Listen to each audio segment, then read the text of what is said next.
Andy, welcome to Halloween Daily, where every day is Halloween. Thank you so I, much for I hanging out love with us. this. Makes my heart swell with excitement. I feel like I'm gonna drive my wife crazy by being like, "Ooh, I have a new fantasy spot I'm gonna go to all the time." That way, you're always welcome. You're Thank in you. good company here with like-minded people, and I it's love it. always Halloween. I really enjoy your new film, Don't Turn Out the Lights. I watched it a few nights ago, and it's still kind of rattling around in my brain. I'm thinking about it, the twists and turns that it takes. And then I was fascinated to read in the press release that it's inspired by some true events that happened to you. So can you give us some of the background on Yeah. what really inspired all of this?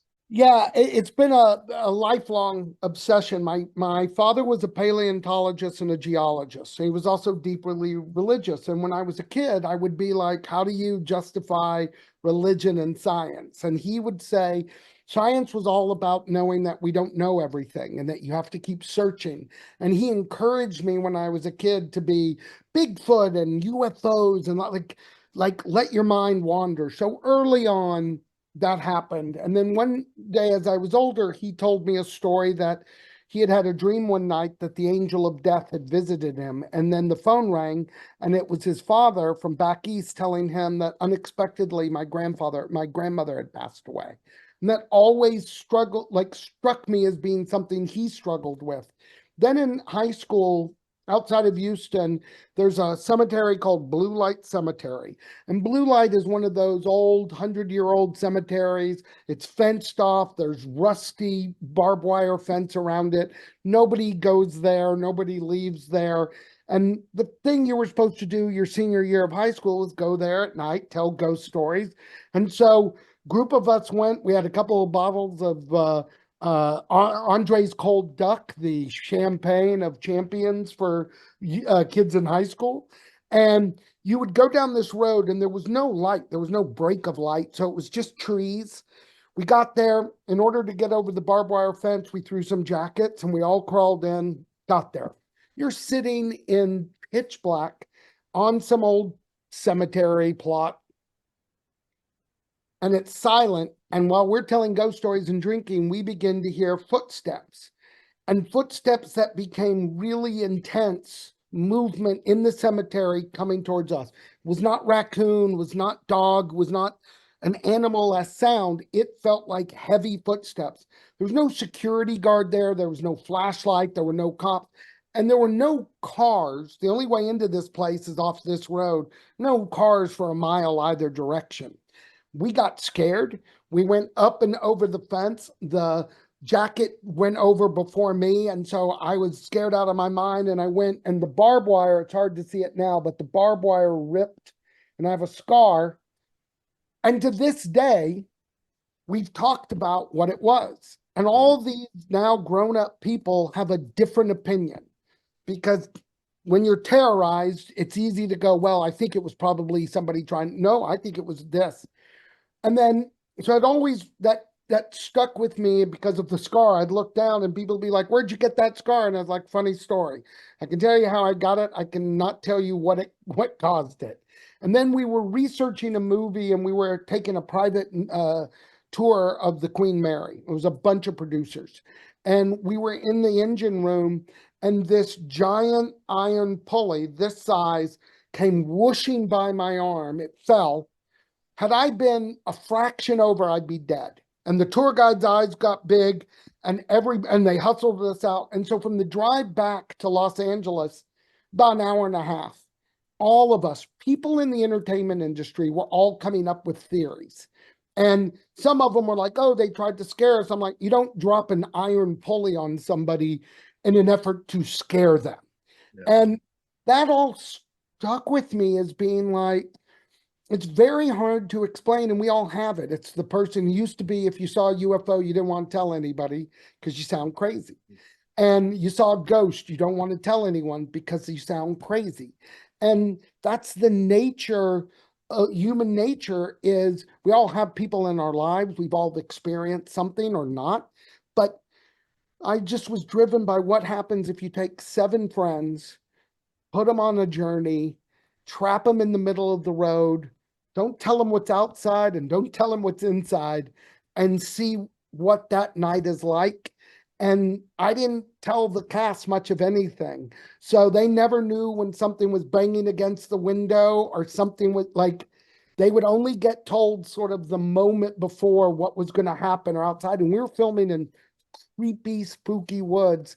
And there would be a lot of times the actor just so great to work with, being like, Andy, how much longer do I need to be down this road from all of you? Like, when can I come back? But that was all what really inspired me, was that question of the great unknown and what if, and we just don't, like my dad said, we just don't all have enough answers to be able to fully say this is what it is.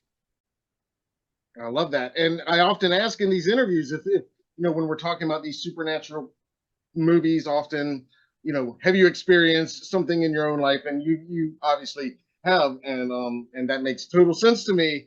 And so I love all of that. Now, there's a lot of the idea of theater of the unseen, what's in the mind, and to hear that a lot of those reactions we're seeing were legit reactions from the cast. Now it makes even more sense of what we're watching. But I love that so much of it is, in our minds and in their minds, because we don't really get to see a lot of what's happening without spoiling anything. But can you talk a little bit about that? And were there any specific genre influences that you were leaning into consciously? 100%. First of all, thank you for all of that.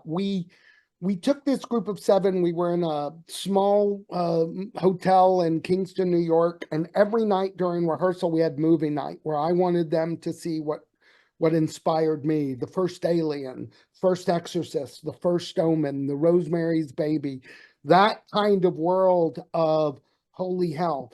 Picnic at Hanging Rock, where Peter Weir is such a genius, and I remember I kept looking up everything, be like, somebody explain to me what happens at the end of that movie. And Peter Weir's like, you figure it out. I know what it is to me. And those movies really inspired us to the sense of, when do you begin thinking you're going crazy? I always loved in The Omen when David Warner comes to Gregory Peck with the daggers and essentially says, hey, it's going to sound crazy. Your child is not your child, and he's going to become the son of Satan, and you need to murder him, or else you're going to destroy the world. That what if? How do you look at someone like David Warner and not think, well, you're crazy? It's the same minute when Rosemary calls Charles Grodin and Rosemary's Baby the doctor and being like, I think people are trying to drive me crazy. Or that great, even I love Donald Sutherland's Invasion of the Body Snatchers, and that always that sense of trust. And people, there's that great moment, Stepford Wives, another great moment when she turns the camera, Catherine Ross turns the corner in the grocery store, and then all of a sudden her best friend is just pushing the cart. Those things to me growing up meant that, and I'm a child of the 80s, so give me a slasher movie. Like, I got to work with Jamie Lee Curtis and Sigourney Weaver on You Again. I love, that's right, give me those movies. But then I always felt like I can see it coming after me, so I'm running. Please don't trip. Please don't be the final girl. Don't trip, whatever. But it's when I couldn't see it, when I didn't know what was happening, those doors and Exorcist and just Father Karras going up the steps and just, it's your mind, it's your brain. So we really did a deep dive into what I considered sort of classic horror for me. Awesome. I love that. And I can definitely feel those influences in it that you're talking about, a lot of those classic influences. Before we go for our last few minutes, if you'll indulge us, like I said, every day's Halloween, and you mentioned it on the top. What does Halloween mean to you? Obviously, you celebrate it. What is Halloween in your life? Hold on. Hold on. I'm getting rid of Jason. I'm getting rid of Reagan. I'm getting rid of Ash.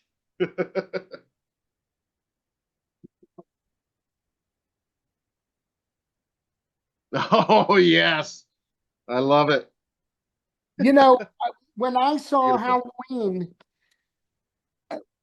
what really got me about the experience was the calmness Oh, of yeah. the killer. That Michael Myers was never chasing anyone. Michael Myers was not running. Michael Myers just was the face walking by. And that was so terrifying to think it's just right there in the shadows. It's just the thing. And what I always loved about Halloween, just in general, of the world is, and I celebrate it with, I've got 2 kids. Halloween's one of our favorites. On any given night, here's the night where we go out of our way to scare each other. What a perfect Yes. night to go on a killing rampage. Like, right? Like all of a sudden, like we're dressed in the scariest of ways, and nobody is stopping you and saying, hold on there. That's right. I literally just love all of it. And it is, our neighbors just put out this amazing, like 6-foot tall skeleton crawling out of the ground on their front yard.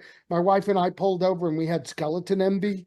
And I literally looked and I was like, we're going to Costco. I think Yes. they've got something bigger. And we love our neighbors, but I definitely wanted bigger. Yes. Yes. I love it. You got your own Halloween wars going on in the neighborhood But now. it's such, I just love, even I remember as a kid coming home and pouring out the candy and watching Charlie Brown and, the Great Pumpkin and figuring out what candy you were going to eat, the Oh, whole event. totally. And I think I did it. I think I trick or treated till I was in high school with my friends. And then we were told we were probably getting too old. And then it was like, but now you can go to a Halloween party. And Jamie Lee Curtis was Yeah. very kind to allow me when we were working together to ask her. And when I was working with Judy Greer, I must have asked them both 1,000 Halloween questions just because I could. Awesome. I love it. I love it. A true fan of the holiday and of the films, just like us. A true fan. And I now that love it. I can go to your side, then I'm like, well, I'm home, baby. That's right. You are. You're home right here with us. I'm And the home. door's open anytime. You're always I you're always welcome appreciate home. it. I appreciate that. Well, again, man, this has been awesome. I appreciate you taking the time. I know you're super busy today, so we'll let you go. But I always like to close out. Now it's the season anyway. It's always Halloween for us, no matter what season, but happy Halloween. Happy Halloween, my friend. Happy Halloween. Thank you so much. That Thank was you. great. That was awesome. That was so much fun.